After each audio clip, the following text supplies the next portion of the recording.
welcome back to my channel. Oh, cutie pie.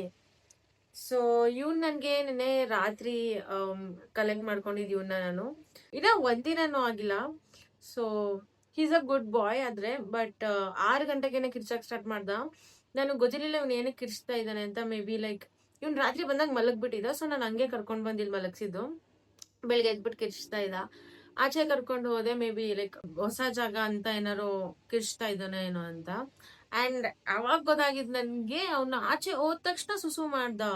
I don't know like 45 ಡೇಸ್ಗೆನೆ ಪಪ್ಪಿಗೆ ಸುಸು training ಮಾಡಿರ್ತಾರೆ ಅಂತ. But yeah, he's a good boy though. ಇವಾಗ 1.5 hours ಆಗಿದೆ. 7:30 ಇವಾಗ.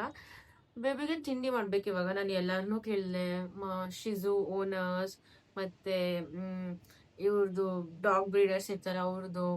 ನನ್ಗೆ ಹೇಳಿದ್ದೇನಂದ್ರೆ ರಾಯಲ್ಗೆ ನಂದು ಸ್ಟಾರ್ಟರ್ಸ್ ಬರುತ್ತಲ್ವಾ ಅದನ್ನ ಹಾಕಿ ಆ್ಯಂಡ್ ಮಿಲ್ಕ್ ಕೊಡಬೇಡಿ, ಮೊಸರನ್ನ ಕೊಡಿ ವಿತೌಟ್ ಸಾಲ್ಟ್ ಸದ್ಯಕ್ಕೆ. ಮತ್ತೆ ಸೆರೆಲಾಕ್ ವೀಟ್ ಅಂಡ್ ಆಪಲ್ ಇಟ್ಟಿದ್ದೀನಿ. ಸೊ ಆ್ಯಂಡ್ ಇವತ್ತು ಮೊಸರನ್ನ ಕೊಡ್ತೀನಿ ಇವನಿಗೆ ತಿಂಡಿಗೆ. ಆ್ಯಂಡ್ ನಾನು ಇವತ್ತು ಶಾಪಿಂಗ್ ಕೂಡ ಹೋಗ್ಬೇಕು. ಇವನ್ಗೆ ಏನೂ ತಗೊಳಕ್ಕಾಗಿಲ್ಲ ನಾನು ಇವನ್ಗೆ. ಸೊ ಇವತ್ತು ಒಂದು ಬೆಡ್, ಒಂದು ಲೀಶ್ ಆ್ಯಂಡ್ ಲೀಶ್ ಹೇಳಿದ್ದಾರೆ ಇವನ್ಗೆ ಬೇಡ, ಇಷ್ಟು ಚಿಕ್ಕವನ್ಗೆನೆ ಆಟಾಡ್ಕೊಂಡು ಓಡಾಡ್ಕೊಂಡಿರ್ಲಿ ಅಂತ. ಸೊ ಅದೊಂದು. ಆ್ಯಂಡ್ ಇವನ್ಗೆ ಟೀತಿಂಗ್ ಇವನು ನಿಬ್ಬಿಂಗ್ ಮಾಡಕ್ ಸ್ಟಾರ್ಟ್ ಮಾಡಿದ್ದಾನೆ. ನನ್ನ ಕಾಲನ್ನ ಬಂದ್ಬಿಟ್ಟು ಹಿಂಗೆ ಮಾಡ್ತಾನೆ, ನಿಬ್ ಮಾಡ್ತಾನೆ. ಸೊ ಅವ್ರು ಹೇಳಿದ್ದಾರೆ ನಿಬ್ಬಿಂಗ್ ಟಾಯ್ಸ್ ಸಿಗುತ್ತೆ ಅವನಿಗೆ, ಹಲ್ಲು ಬಂದಿಲ್ಲ ಅಲ್ವಾ, ಅದಕ್ಕೆ ಅವ್ನು ಮಾಡ್ತಾನೆ ಹಂಗೆ ಅಂತ. ಸೊ ಟಾಯ್ಸ್ ತರಬೇಕು ಬೇಬಿಗೆ. ಇಡೀ ರೂಮ್ ಓಡಾಡ್ತಾ ಇದ್ದಾನೆ, ಏನಿಲ್ಲ. ಈಸ್ ಅ ಗುಡ್ ಬಾಯ್ ದೋ. ಲೈಕ್ ನನಗೆ ಇದಿದೆ ಸುಸ್ಸು ಮತ್ತೆ ಪಾಟ್ ಇದು ಏನು ಮಾಡ್ತಾನೆ, ನಾನೇನು ಮಾಡ್ಬೇಕಂತ. ಬಟ್ ಆಚೆನೆ ಹೋಗಿ ಮಾಡ್ತಾನೆ ಅವನು. ಏನಾದ್ರು ಇದ್ರೆ ಕಿರ್ಚ್ತಾನೆ, ಹೊಸ್ಲು ದಾಟಕ್ಕಾಗಲ್ಲ ಅಂತ. ನಾನು ಆಚೆ ಕರ್ಕೊಂಡೋದ್ರೆ ಮಾಡ್ತಾನೆ. Step, step, shuffle in a half-turn spin. Pull the daylight under your skin. Feel the pocket where the loose change sits. Tap the rhythm with your finger.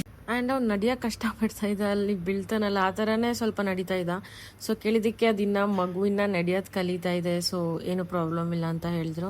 ಆ ಥರ ಬೌಲಲ್ಲಿ ಹಾಕಿಡಕ್ಕೆ ಹೇಳಿದ್ದಾರೆ. ಅವ್ನು ಯಾವಾಗ ಬೇಕು ಅವಾಗ ತಿಂತಾನೆ, ಆಮೇಲೆ ಓಡಾಡ್ತಾನೆ. ಸೊ ನಾವು ತಲೆ ಕೆಡ್ಸ್ಕೊಳ್ಳೋ ಅವಶ್ಯಕತೆ ಇಲ್ಲ ಅಂತ. ಆ್ಯಂಡ್ ಕೈಯಲ್ಲಿ ಫೀಡ್ ಮಾಡೋದನ್ನ ಅಭ್ಯಾಸ ಮಾಡಬೇಡಿ ಅಂತ ಹೇಳಿದ್ದಾರೆ. ಸೊ ಅದು ಮಾಡ್ತಾ ಇಲ್ಲ.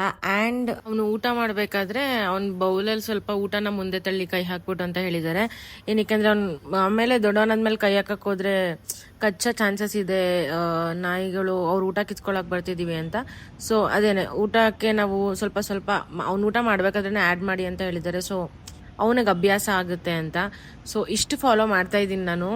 ಇನ್ನ ಏನಾದ್ರೂ ಪೇರೆಂಟಿಂಗ್ ಟಿಪ್ಸ್ ಇದ್ರೆ ನನಗೆ ಕಮೆಂಟ್ಸಲ್ಲಿ ಹೇಳಿ. ಆಗ ಇದನ್ನ ಒಂದು ಬೆಡ್ ಮಾಡಿದ್ದೀನಿ. ನಂದು ಲಾಂಡ್ರಿ ಬ್ಯಾಸ್ಕೆಟಲ್ಲಿ ನಂದು ಪಿಜೆ ಪ್ಯಾಂಟ್ ಮತ್ತೆ ಸ್ವೆಟರ್ನ ಹಾಕಿಟ್ಬಿಟ್ಟು, ಸೊ ದ್ಯಾಟ್ ಅವನು ಎದ್ರೂ ಆಚೆ ಬರೋಕ್ಕಾಗಲ್ಲ ಹೈಟ್ ಜಾಸ್ತಿ ಇರೋದ್ರಿಂದ ಅಂತ ಆ ಥರ ಮಾಡಿದ್ದೀನಿ. ಇವಾಗ ಶಾಪಿಂಗ್ ಹೋಗಿ ಅವನಿಗೆ ಬೆಡ್ ತೊಗೊಂಡು ಬರಬೇಕು. ಸೊ ನಾನು ಇವಾಗ ತಾನೇ ಸ್ನಾನ ಮುಗಿಸ್ದೆ. I just took shower and sir ಮಲಗಿದ್ದಾರೆ ಇವಾಗ. So let's go shopping. ಅವನೂ ಕರ್ಕೊಳ್ಬೇಕು. ನಾನು ಮಾತಾಡಿದ್ರೆ ಸೊ ಅವನೂ ಕರ್ಕೋಬೇಕು. ಬಟ್ ಹೆಂಗೆ ತೊಗೊಂಡು ಹೋಗ್ತೀನಿ, I don't have an idea. But ಇನ್ನು ಬಾತ್ರೂಮಲ್ಲೇ ಇದ್ದೀನಿ. ಐ ಜಸ್ಟ್ ಚೇಂಜ್ ಆ್ಯಂಡ್ ನೋಡೋಣ ಹೆಂಗೆ ತೊಗೊಂಡೋಗೋದಂತ. ಸೊ ನಾನಿವಾಗ ಬೇಸ್ಮೆಂಟಲ್ಲಿ ಇದ್ದೀನಿ. As you guys can see ನೋಡಿ, ಇವನ್ನ ಸುಸು ಮಾಡ್ಸೋಕ್ಕೆ ಅಷ್ಟೊತ್ತಿಂದ ವೆಯ್ಟ್ ಮಾಡ್ತಿದ್ದೀನಿ. ಸೊ ಕೆಫೆಯಲ್ಲಿ ಮಾಡಬಾರ್ದು ಅಂತ ಇಲ್ಲಿಗೆ ಸುಸು ಮಾಡ್ಸೋಕ್ಕೆ ಒಂದು ಸುಸು ಮಾಡ್ದ, ಕೂರ್ಸ್ಕೊಂಡು ಕೂತಿದ್ದೀನಿ. ಇವಾಗ ಇನ್ನೊಂದ್ಸಲ ಮಾಡಿದ್ರೆ ಮೇಲ್ ಕರ್ಕೊಂಡು ಹೋಗ್ತೀನಿ. ಅದು ಲಾಸ್ಟ್ ಕ್ಲಿಪ್ಪಲ್ಲಿ ತೋರಿಸ್ನಲ್ಲ, ಬಟ್ಟೆ ಸ್ವಲ್ಪ ಲೂಸ್ ಆಗ್ತಿತ್ತು. ಆ್ಯಕ್ಚುಲಿ ಆ ಸ್ಟೋರಲ್ಲಿ ಇದ್ದಿದ್ದು ಸ್ಮಾಲೆಸ್ಟ್ ಸೈಜ್ ಇದು, ಇವನು ಅದಕ್ಕಿಂತ ಚೆನ್ನಾಗಿದ್ದಾನೆ. So yeah,